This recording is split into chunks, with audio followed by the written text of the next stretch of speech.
Queria, no início deste culto, lembrar as palavras do salmista: "Ó, quão bom e quão suave é que os irmãos vivam em união."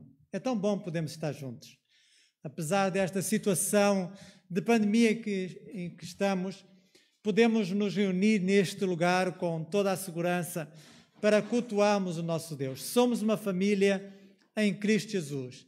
E neste ambiente familiar, naturalmente, lembramos as bênçãos do nosso Deus e lembramos também a saudação do apóstolo Paulo. Que a graça e a paz de Deus estejam com todos nós. Que nós possamos experimentar em cada momento estas bênçãos que Deus nos dá. E também, ao iniciar este culto, também quero vos desejar um ótimo dia, uma ótima semana, que possam aproveitar bem cada oportunidade, cada momento que Deus nos vai dar para o adorarmos, para o servirmos. E quero também dar as boas-vindas a todos aqueles que nos estão a visitar. Naturalmente, temos aqui conosco a Filipa, que hoje vai nos ajudar também na música. Temos ali a família Andrade, um bocadinho desfalcada, não é? Faltam 2 filhos, são muito bem-vindos, Pedro, Raquel. E agora esqueci-me o teu nome. Podes... E também ali a Ruth, que está a acompanhar então o Rubens. São todos muito bem-vindos neste dia. E também são muito bem-vindos aqueles que de casa estão conosco, estão a participar, que todos nós possamos, quer aqui, quer em casa, louvarmos ao nosso Deus. E queremos deixar convosco algumas informações gerais, ou seja, referentes às nossas atividades semanais. Nós, durante a semana, temos atividades, mas não são presenciais, são via Zoom, o que vai acontecer logo às 15 horas com a Escola Bíblica Dominical dos Adolescentes e depois, um pouco mais tarde, às 19 horas, com os jovens e adultos, em que estaremos a estudar a segunda lição referente ao livro de Jó. Iniciamos olhando para aquilo que no início nos fala sobre o sofrimento pelo qual Jó passou, mas vamos ver como é que Jó lidou com o problema do sofrimento na presença do Senhor. Então será logo ao final do dia, às 19 horas. E durante a semana, à quarta-feira, teremos então a reunião de oração às 19 e 21 horas. São alternativas estes horários, uns podem às 19, outros podem às 21, então, para podermos atender a todos, então temos estes dois horários, assim como também no sábado os adolescentes e jovens têm a sua reunião. A par destas informações, outras quero dar, já iniciei há umas semanas a dá-las, mas queria voltar a recordá-las. Uma delas tem a ver com Juntos por São Tomé e Príncipe. De que consiste esta campanha? Consiste de recolha de Bíblias, revistas da Escola Dominical, material escolar para se enviar para São Tomé e Príncipe. É uma iniciativa do Departamento de Missões da Convenção Batista Portuguesa que está a fazer então esta recolha junto das igrejas para que então no final de agosto possa seguir um contentor para esta localidade. Então, se os irmãos têm alguma revista de Escola Dominical em casa e por vezes nós temos lá arrumadas, acho que arrumadas não será o melhor uso a darmos, se nós podemos partilhar, muito melhor, Bíblias ou então material escolar podemos fazer, os irmãos podem trazer para aqui, nós aqui vamos recolher, então depois iremos enviar para a sede da convenção, iremos lá levar pessoalmente à sede da convenção para que depois seja a convenção a reencaminhar para São Tomé e Príncipe. Lembrar também os acampamentos em Água de Madeira estão a decorrer, hoje está a decorrer o acampamento de adolescentes, vamos orar para que então cada campista seja guardado, mas sobretudo que cada campista possa ouvir a palavra de Deus, possa tomar decisões, ou decisão de salvação, ou de consagração, que então estes acampamentos possam marcar pela comunhão com Deus. E naturalmente, lembrando dos acampamentos em Água de Madeiros, quero lembrar também a conferência bíblica, que ali vai se realizar, faz parte de um dos acampamentos, de 2 a 6 de agosto, um acampamento em que vai-se estar a estudar a carta de Paulo aos Filipenses, e cujo tema será Praticantes, Igreja Centrada em Cristo. Um programa diverso, com intervenções muito interessantes, e por isso os irmãos tiveram a oportunidade que se possam inscrever na Conferência Bíblica em Água de Madeiros. Então, estas são algumas informações que queremos no início deste culto deixar convosco e convidar-vos a orarmos. Temos irmãos que estão a recuperar de cirurgias que fizeram, temos irmãos que estão infectados, o caso da irmã Helena Espada, que contraiu então a infecção do Covid no início desta semana, vamos orar por ela.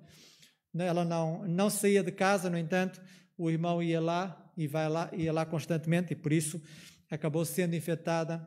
Então vamos orar pela sua saúde. Os irmãos sabem que ela tem uma idade avançada, está frágil e por isso inspira cuidados. Ela está em casa, mas vamos orar para que possa continuar e estamos a procurar, dentro daquilo que é possível, darmos assistência a esta irmã. Então, vamos colocar diante do Senhor estes irmãos, vamos colocar diante do Senhor também a nossa vida, este culto, para que o Senhor então nos fale nesta manhã. Então, vamos orar enquanto o Mateus vai estar a tocar o prelúdio.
Queria convidar os irmãos a fazerem o favor de abrir as vossas Bíblias em Romanos capítulo 11 para lermos os últimos versículos deste capítulo, um texto, uma secção em que Paulo encerra então o ensino sobre a salvação, sobre a santificação, para depois dar início a uma componente mais prática de serviço. E nós então vamos ler em que o apóstolo Paulo descreve a sabedoria de Deus. E quem somos nós para entendermos a sabedoria de Deus? E por isso, diante daquilo que Deus faz, diante daquilo que Deus é, somos chamados a dar-lhe glórias. E convidamos também a ficar de pé, se fazem favor, e diz assim o texto bíblico: ó profundidade da riqueza, tanto da sabedoria como do conhecimento de Deus. Quão insondáveis são os seus juízos e quão inescrutáveis os seus caminhos. Quem, pois, conheceu a mente do Senhor? Ou quem foi o seu conselheiro? Ou quem primeiro deu a ele para que lhe venha a ser restituído? Porque dele e por meio dele e para ele são todas as coisas, a ele, pois, a glória eternamente. Amém. Estamos aqui para saudá-lo. Estamos aqui para lhe dar as boas-vindas. Estamos aqui para adorá-lo e com glória o coroar. Então, convido-vos a cantar conosco este hino número 56. E quem souber o contracanto no coro, então, se o quiser fazer, mais vai embelezar o nosso cântico.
porque dele, por meio dele e para ele são todas as coisas. A ele, pois, a glória eternamente. Amém. Somos chamados, então, a glorificá-lo. E agora o próximo cântico que nós vamos entoar diz glória para sempre ao Cordeiro de Deus. Foi um cântico que nós apresentamos há 2 semanas. E espero que os irmãos ainda tenham em vossos ouvidos, porque ele enaltece o nosso Senhor Jesus. Diz a Jesus, o Senhor, ao leão de Judá, a raiz de Davi, que venceu, e o livro abrirá. O céu e a terra e o mar, e tudo o que neles há, o adorarão e o confessarão. Jesus Cristo é o Senhor. Vamos então confessá-lo como Senhor, entoando este cântico e vivendo como tal.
Ele é o nosso Senhor. E queria convidar o irmão Pedro Andrade para nos dirigir nesta oração de louvor e gratidão ao nosso Deus. Senhor nosso Deus, nós queremos realmente agradecer-te, porque tu és o Senhor das nossas vidas, tu ressuscitaste, e isso nos dá a certeza, Senhor, da vida eterna contigo. Nós que acreditamos nisso, que tu tiveste esse poder sobre a morte e que tens o poder, Senhor, realmente para fazer milagres nas nossas vidas, Senhor. Pedimos-te que tu continues a ser connosco, possas continuar a abençoar esta cidade, Senhor, continuar a proteger também os nossos irmãos que estão a precisar da tua proteção, do teu carinho, do teu amor, do teu amparo, Senhor. Mas agradecemos, Senhor, pelo que tens feito nas nossas vidas, pelo sustento, porque temos visto várias provas de amor na nossa vida, Senhor, e realmente queremos, neste momento, dar-te glória, porque a maior prova de amor foi, de facto, tu teres enviado o teu Filho Jesus para ele ter vivido aqui entre nós, nos ter mostrado como nós devemos proceder e viver, e depois realmente, Senhor, ter feito aquele extraordinário milagre de ressurgir, Senhor, e temos dado uma promessa da segunda volta, Pai. Para aí, então, nós depois passamos o resto da eternidade a glorificar e honrar-te e louvar-te, Senhor, como só tu mereces. Desde já, Senhor, nós queremos continuar a oferecer-te o nosso louvor aqui nesta manhã, humildemente, Senhor, e ainda que imperfeitos, Senhor, o nosso coração vai até ti, com um coração humilde, de reconhecer que tu, de facto, és o Senhor das nossas vidas e por isso somos gratos. Em nome de Jesus nós oramos. Amém. Podem fazer o que fosse sentarem. Como retribuir aquilo que Jesus fez por nós, como agradecer aquilo que Ele tem feito, como agradecer a salvação que Ele nos concedeu através de Jesus Cristo. Penso que somente com uma oferta de amor. E quando falo de uma oferta de amor, não estou a falar das nossas ofertas financeiras, não estou a falar destas ofertas que nós entregamos domingo após domingo, elas são importantes. Mas maior que essas ofertas, a oferta de amor a que me refiro é a nossa vida. Ele, mais do que tudo, quer a nossa vida. Ele entregou-se por completo. Ele entregou a vida do seu Filho. E requer de nós também que nós possamos lhe consagrar a nossa vida. E esta oração que nós vamos estar a fazer ao cantar é uma oração de entrega de vida. Venho, Senhor, minha vida oferecer. Vejam como começa esta oração. Vamos nos colocar diante do Senhor, oferecendo-lhe a nossa vida, como oferta de amor e sacrifício. Quero minha vida a ti entregar, como oferta viva em teu altar. Pois para te adorar foi que eu nasci. Cumpra em mim o teu querer. Faz o que está em teu coração. Nós vamos agora fazer esta oração. Nós cantamos Ele é Senhor. Então, se Ele é Senhor, esta oração ela vai brotar naturalmente dos nossos lábios. Reconhecendo, então, que dele vem tudo, que dele procedeu a nossa salvação, e que todo joelho se dobrará, toda a língua confessará. Que nós possamos desde já fazer isso diante do Senhor. Então nós vamos cantar este cântico e também quem quiser participar desta oferta, trazendo também a sua oferta, os seus dízimos aqui à frente poderá fazer. Mas sobretudo, o que Deus requer de cada um de nós é a nossa vida. Então não percamos o foco. Porque às vezes nós damos oferta, damos dízimos, procurando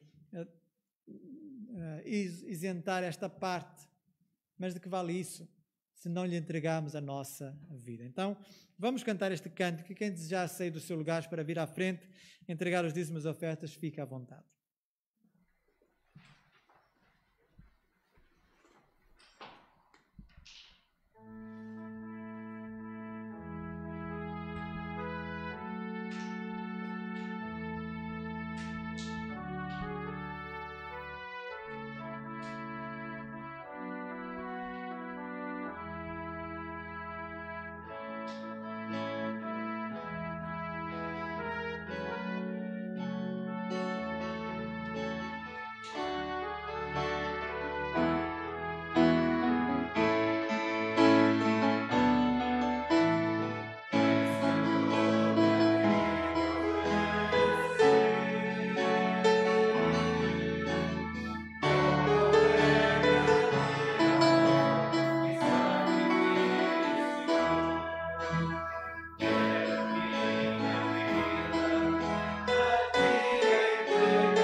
Que assim seja.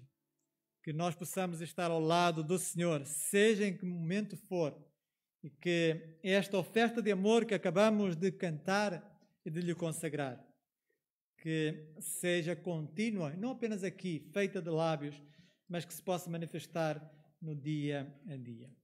Voltamos ao texto em Romanos, há um pouco lemos do versículo 33 a 36 do capítulo 11. Agora só quero ler um versículo convosco, e se eu pedisse a algum de vós para ler ou para então lembrar-se, falar, dizer de cor este versículo, certamente o diriam. É um versículo muito conhecido, esta transição que Paulo faz, em que este versículo está diretamente ligado ao plano apresentado anteriormente, o plano de salvação, falando agora sobre a prática que deve existir da nossa parte. Romanos capítulo 12, vou ler apenas um versículo, que vai servir então de base para a nossa meditação de hoje. Diz assim: rogo-vos, pois, irmãos, pelas misericórdias de Deus, que apresenteis o vosso corpo por sacrifício vivo, santo e agradável a Deus, que é o vosso culto racional. Temos aqui um pedido. Temos aqui um pedido encarecido do apóstolo Paulo a esta igreja, a esta amada igreja que ele não conhecia, mas que pede a eles, com amor, que pudessem então apresentar os seus corpos em sacrifício vivo, santo e agradável a Deus. O apóstolo Paulo queria que houvesse da parte destes irmãos uma correspondência àquilo que Deus em Cristo Jesus tinha feito por eles. Que eles se apresentassem, que eles se entregassem de corpo e alma à obra do Senhor, ao próprio Senhor. E ele faz este pedido. Nesta transição ele começa com este pedido sublime. Pedido então que eles, baseado nas misericórdias de Deus, pudessem apresentar os seus corpos, a sua vida, por sacrifício vivo, santo e agradável a Deus. Mas o que é que isso envolve? Isso envolve aquilo que nós somos, quer física ou intelectualmente, ou moralmente, quer intelectual como espiritualmente, mas também aquilo que eu sou e aquilo que eu tenho. E hoje nós vamos continuar a falar sobre mordomia. Na semana passada nós falamos sobre a mordomia dos dons e talentos. Olhamos para a parábola dos 10 talentos, daqueles homens que receberam talentos e foi-lhes pedido a ele que pudessem então fazer bom uso, pudessem ser fiéis. E 2 deles foram fiéis, desenvolvendo, pondo a render os talentos que o seu Senhor lhes havia confiado. Mas claro que falar em mordomia também envolve falar de algo que às vezes nos custa falar e às vezes nos custa ouvir, que tem a ver com a entrega do nosso bolso. Às vezes o nosso coração é convertido, mas o nosso bolso não. E não estou a falar desse tema por causa de nós olharmos para aquilo que alguns fazem.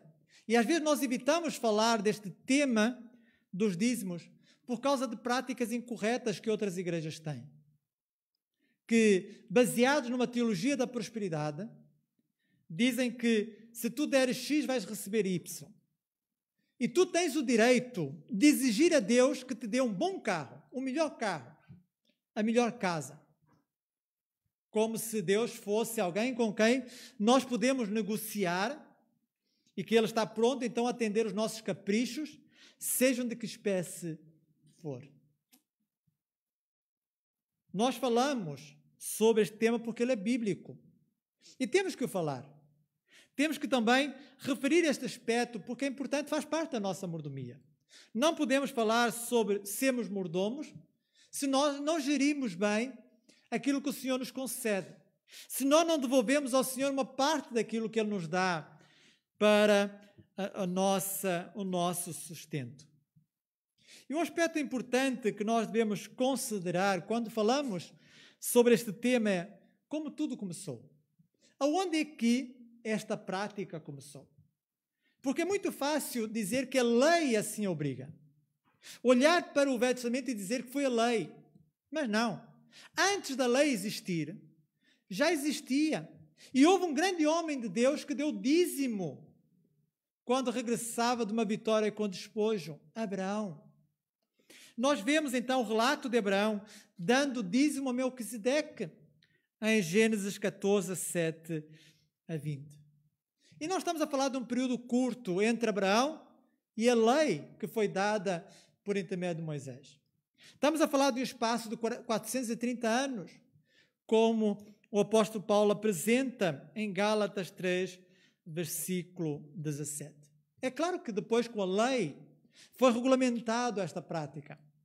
Ela passou a ser parte, então, das ordens que Deus deu ao seu povo. Não foi a lei que criou o dízimo, mas a lei apenas reconheceu e regulamentou esta prática.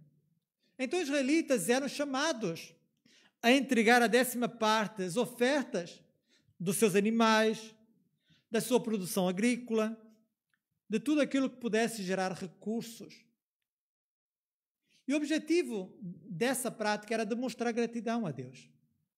Era demonstrar gratidão e muitas vezes, quando recolhiam, ou muitas vezes sempre, quando recolhiam o produto, eram as primícias que tiravam, como expressão de gratidão. Ação de graça a Deus porque lhes tinha dado uma boa colheita. Tinha feito com que os animais então reproduzissem em abundância. E nós encontramos então esta orientação em Levítico 27, de 30 a 32, quando Deus diz por intermédio de Moisés: todos os dízimos da terra, seja dos cereais, seja dos frutos das árvores, pertencem ao Senhor. São consagrados ao Senhor. Se um homem desejar resgatar parte do seu dízimo, terá que acrescentar 1/5 ao seu valor. O dízimo dos seus rebanhos, 1 de cada 10 animais que passem debaixo da vara do pastor, será consagrado ao Senhor. Mas há uma questão que muitos levantam. Será que nós hoje devemos entregar os dízimos? Ou esta já é uma prática desatualizada? Uma prática abolida? E esta dúvida, ela ocorre porque no Novo Testamento nós não temos uma orientação clara em relação ao dízimo. Não temos um mandamento tão claro que exige, então, alguma obrigatoriedade. E quando vemos o primeiro concílio em Jerusalém, um concílio este de orientações aos gentios, um concílio que se reúne ali para tratar de questões que têm a ver com a salvação dos gentios e algumas recomendações aos gentios, não é-lhes dito para que eles então pudessem praticar, pudessem dar o dízimo. A única referência que nós temos ao dízimo no Novo Testamento, ela surge quando Jesus repreende os mestres da lei, os fariseus. E Jesus diz em Mateus 23, 23 o seguinte: ai de vós, mestres da lei e fariseus, hipócritas! Vós dais o dízimo da hortelã, do endro e do cominho, mas tendes negligenciado os preceitos mais importantes da lei: a justiça, a misericórdia e a fidelidade. Vós deveis praticar estas coisas sem omitir aquelas. É num contexto de repreensão que esta questão é referida. Jesus aqui está a censurar a prática daqueles líderes religiosos porque davam o dízimo e, no entanto, não faziam as outras coisas que eram muito mais importantes. Não praticavam a justiça, a misericórdia e a fidelidade. Pensavam que dar já os isentava de praticar as outras coisas. E nós vemos como Jesus então fala a estes. Como Jesus reconhece o problema ali, como Jesus fala da negligência da parte deles, e vai-lhes dizer: fazei. Ele diz: vós deveis praticar estas coisas sem omitir aquelas. Ele não está a dizer agora, deixem de fazer o que faziam e passem a fazer só isto agora. Não. Façam aquilo, mas façam isto. Façam isto e façam aquilo. As duas coisas devem estar juntas. Ele não pede aqui para se compartimentar. Mas a nossa tendência é nós compartimentarmos a nossa vida. Consciente ou inconscientemente, nós acabamos por fazer, que é aquela parte, naquela parte Jesus é o Senhor, mas nesta não. Nesta quem manda sou eu. O Senhor pode ser o Senhor daquilo, mas disto não. E nós acabamos por compartimentar. Acabamos até por compartimentar os dias. Ao domingo e depois aos outros dias. Como se não, em todos eles, não devêssemos ter a mesma postura diante de Deus. Jesus, quando nos salvou, não salvou apenas metade de nós. Ele não diz, olha, salvo-te metade, agora a outra metade tu tens que salvar a ti mesmo. Ele não fez isso, ele salvou-nos por completo. Quando ele deu a vida do seu filho, ele não deu metade da vida do seu filho. Ele deu toda a vida do seu filho. Então, não há razão para nós compartimentarmos e procurando fazer umas coisas a fim de sermos isentadas de outra. Então, esta questão, ela surge. Se hoje os dízimos devem ser dados. E é muito interessante também fazermos a ligação com a história de Abraão e a nossa história. Vejam que Abraão deu dízimo a quem? Melquisedeque.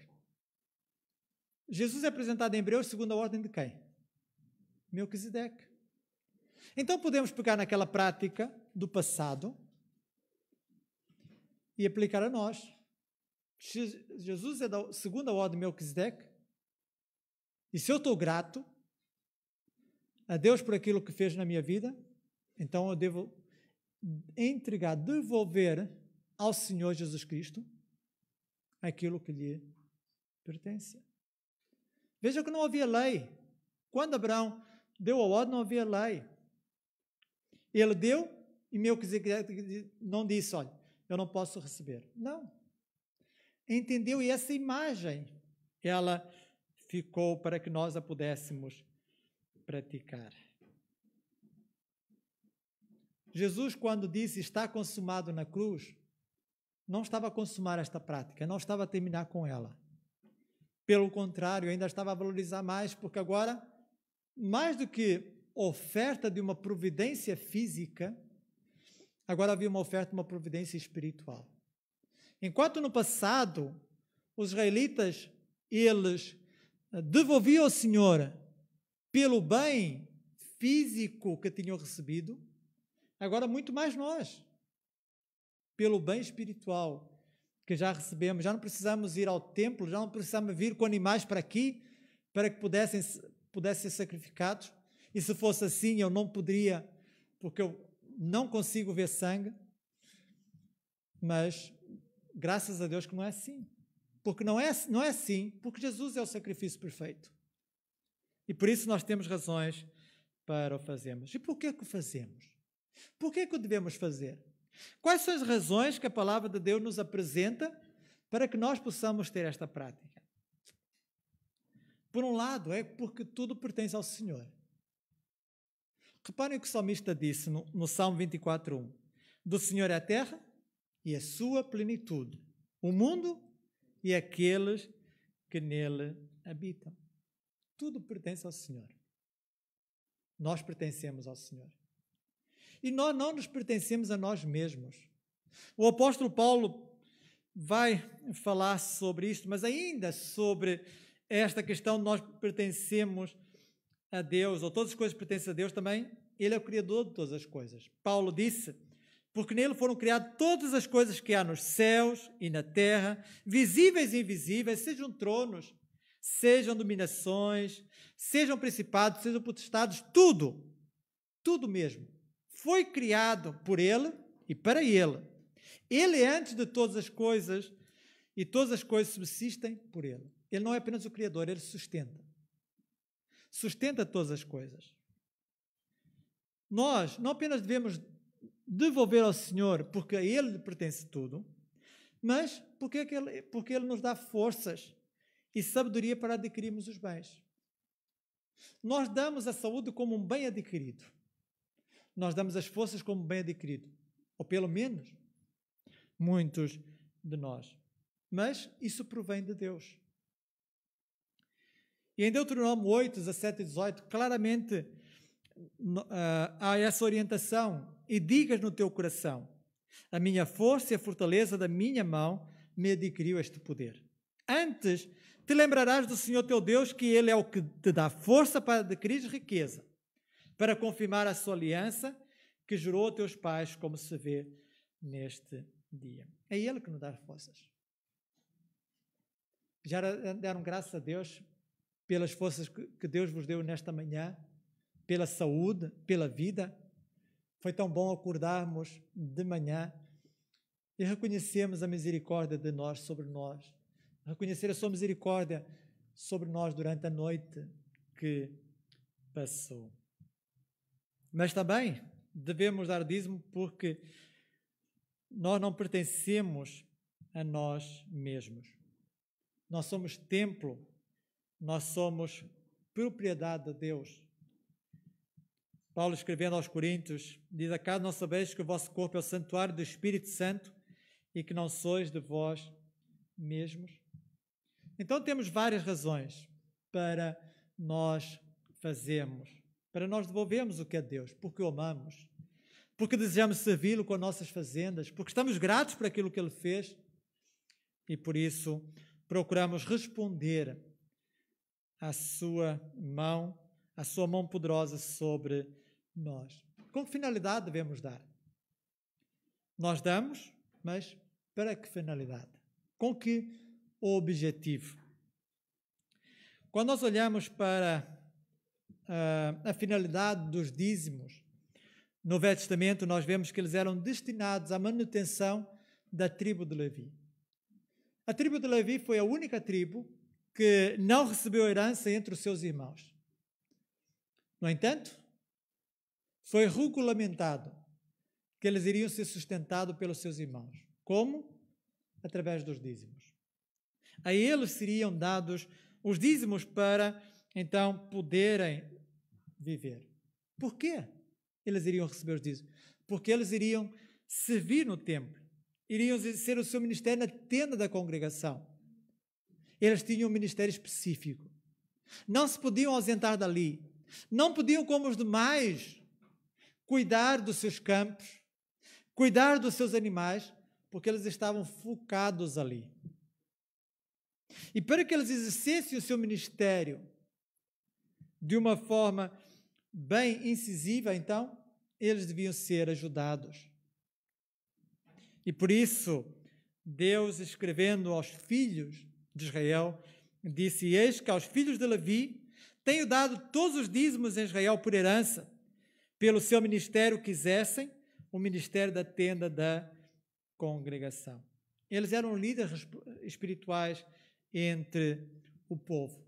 Também vemos que essa prática verifica-se no Novo Testamento, quando Paulo fala sobre os ministros do Evangelho. Em 1 Coríntios 9,14, ele diz assim: ordenou também o Senhor que os que anunciam o Evangelho, que vivam do Evangelho. Mas claro, que se fosse só para isso, os nossos dízimos, diríamos que era insuficiente. Mas não. Eles também são usados para a obra, para os vários ministérios. Por exemplo, olhando para a nossa igreja, nós temos aqui 4 ministérios: educação cristã, evangelização e missões e ação social. É claro que para esses ministérios é necessário recursos, que vêm por meio das ofertas, dízimos, as revistas. Elas são compradas para depois ofertarmos. E não apenas as revistas, também todo o material que seja necessário. Evangelização e missões, apoiando a nossa missão na Alta de Lisboa, quer a nível da renda, quer a nível também do obreiro que está lá, apoiando na segurança social desse obreiro. A nível também da ação social, com cabazes e com ofertas, então, para suprir a necessidade dos nossos irmãos. Mas também para pagamento das contas. Luz, água, gás, internet e outras coisas. No entanto, entre as igrejas batistas há algo extraordinário, que é a transparência. É a prestação de contas. Aquilo que é recolhido não é gasto conforme desejamos. Há um orçamento. E há uma prestação de contas que se dá à igreja sobre a forma como se usou recursos. E os irmãos, os membros da igreja podem saber para onde é que foi os recursos que foram dados. Ao entregarmos os nossos dízimos, nós expressamos o desejo que temos de que a palavra do Senhor seja pregada e mais almas sejam salvas. Trazer. Deus disse, trazei todos os dízimos à casa do tesouro para que haja mantimento na minha casa. Então, há esta orientação. Mas alguns poderão estar a fazer como acontecia no tempo de Malaquias, que estavam a roubar ao Senhor. E o povo disse, mas como é que nós estamos a roubar-te? Como? Nós até levamos ofertas. Ontem eu levei um carneiro, no outro dia eu levei uma ovelha. É verdade, eles levavam ofertas. Mas não era o melhor, era o coxo. Eram animais imperfeitos, podemos dizer, eram as sobras. Aquilo que dava rendimento eles ficavam. Mas o animal coxo, ninguém ia querer comprar.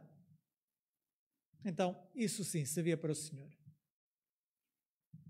E por isso, Deus diz, roubará o homem a Deus? Todavia, vós me roubais e dizeis em que te roubamos. Nos dízimos e ofertas, com maldição, sois amaldiçoados, porque a mim me roubais, sim, toda esta nação. E vemos como se tinha estendido este roubo. Era um roubo generalizado, desde o maior ao menor, desde os líderes religiosos ao povo. Todos estavam a praticar isso. Esta prática, ela tem uma grande utilidade na nossa vida. Ela serve para tirar o egoísmo do nosso coração e nos ajudar a colocar a nossa confiança no Senhor e não no dinheiro. Certa vez um homem veio ter com Jesus, via que Jesus era muito dotado e Jesus também podia não apenas conceder peixe, mas ser um juiz, um ótimo juiz. Então veio ter com Jesus e disse, Senhor, vai dizer que o meu irmão ele não me quer dar uma parte da herança que me dê. Eu, afinal, também sou irmão, também sou filho do mesmo pai. Foi ali ter com Jesus, não para receber nenhuma outra bênção ou nenhuma outra ajuda da parte de Jesus, mas queria que Jesus fosse juiz na sua própria causa. E Jesus vai dizer à multidão, acautelai-vos e guardai-vos da avareza, porque a vida de qualquer não consiste na abundância do que possui. Há pessoas que colocam a sua vida nos bens que têm, mas depois são considerados loucos diante do Senhor, porque os bens não compram a vida, não compram a saúde e, sobretudo, não compram as bênçãos espirituais. Por último ponto da mensagem é a recompensa de Deus. Como eu disse anteriormente, quando falamos de recompensa, não falamos de um povo, não falamos de nós como aqueles que exigem. E então é com base na nossa exigência que Deus tem que nos dar a recompensa, não é isso. É uma recompensa segundo a sua vontade. E Salomão, escrevendo em Provérbios, ele fala, honra ao Senhor com os teus bens e com a primeira parte de todos os teus ganhos, e se encherão os teus celeiros e transbordarão de vinho os teus lagares. Fala sobre a honra ao Senhor com os teus bens. Fala das primícias, não fala das sobras. Por vezes o mais cômodo é, vou pagar tudo e no finalzinho do mês eu vou ver se resta alguma coisa.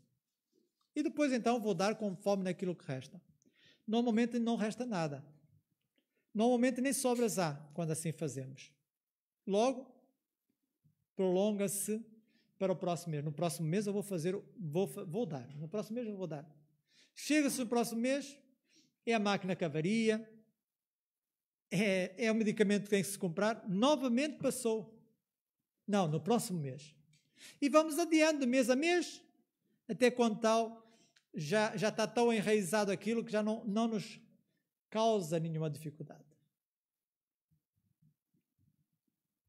E depois nós somos capazes de exclamar de todo lugar: onde é que está Deus?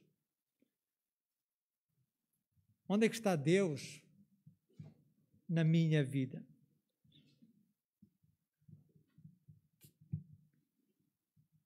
Nós precisamos ser organizados na forma como gerimos os recursos. Há pessoas que quanto mais têm, mais gastam. Falta organização. São consumistas, endividam-se e depois, claro, não conseguem cumprir os seus compromissos. Nós devemos cumprir os nossos compromissos, honrar os nossos compromissos. E por isso, ser dizimista também é uma forma de nos ajudarmos a nos organizarmos, a procurarmos, então, honrar o compromisso assumido com o Senhor. Mas irmãos pensam, pronto, a partir do próximo mês, lá tenho eu que dar o dízimo, o pastor falou. Não, o irmão não deve dar porque o pastor falou. O irmão deve dar porque sente no seu coração dar. Porque aquilo que se dá por constrangimento, que dá com tristeza, para o Senhor não tem qualquer valor. Deus ama ao que dá com alegria. E Paulo, acerca disso, escreveu: cada um contribua segundo propôs no seu coração, não com tristeza ou por necessidade, porque Deus ama ao que dá com alegria. Não é por constrangimento. Nós não andamos aqui a controlar ninguém. Não, cada um é livre. E é entre a pessoa e Deus que este compromisso deve ser executado.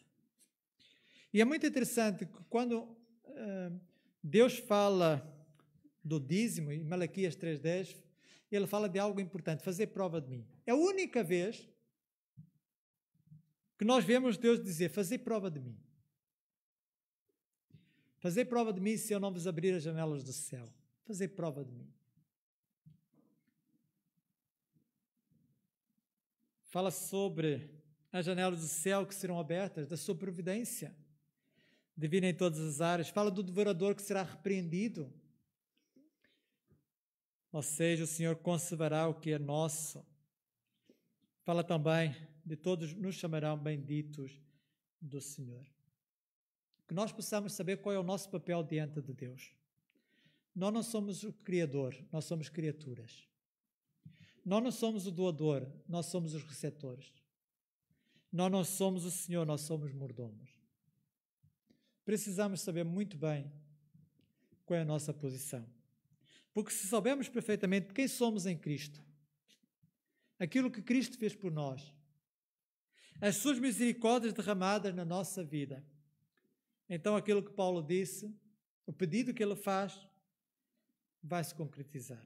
E volto a repetir: rogo-vos, pois, irmãos, pela misericórdia de Deus, que apresenteis o vosso corpo sacrifício vivo, santo e agradável a Deus, que é o vosso culto racional. Que assim possa acontecer em todas as áreas da nossa vida, que esta consagração se possa dar para a honra do Senhor e para bem nosso também. Amém. Nós vamos terminar o nosso culto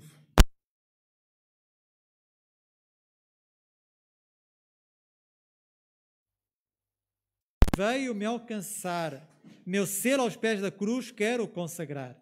Aceito ao Salvador de um grato pecador, tributo de louvor dado com fervor. Quero vos convidar a ficar de pé e vamos juntos então fazer esta oração.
Sim, Pai querido.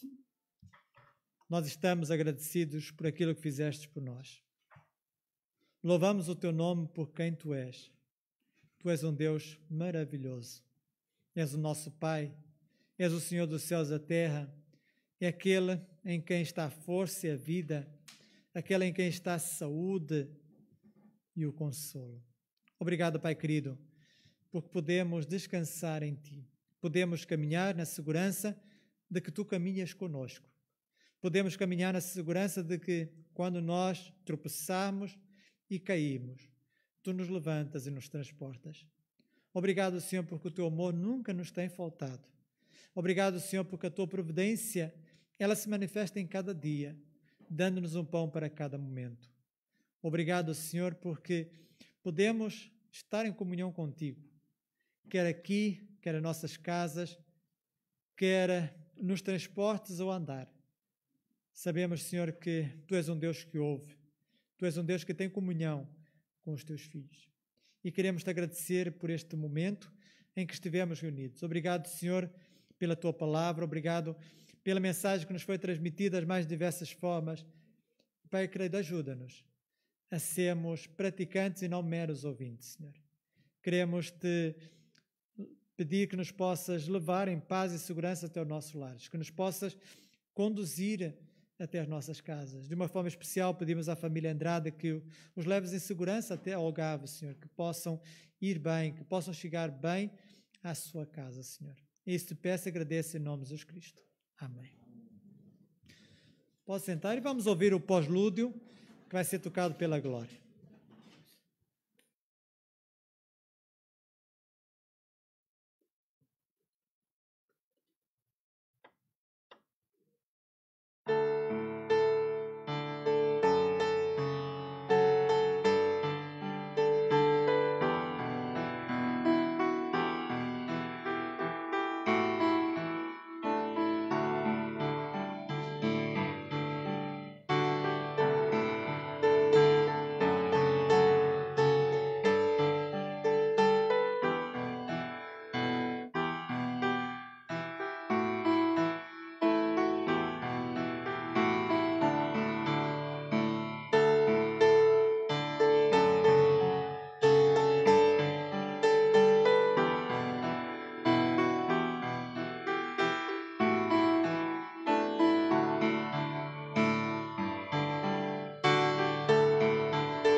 Uma boa semana, queridas irmãs e irmãos, e que Deus vos abençoe. Amém.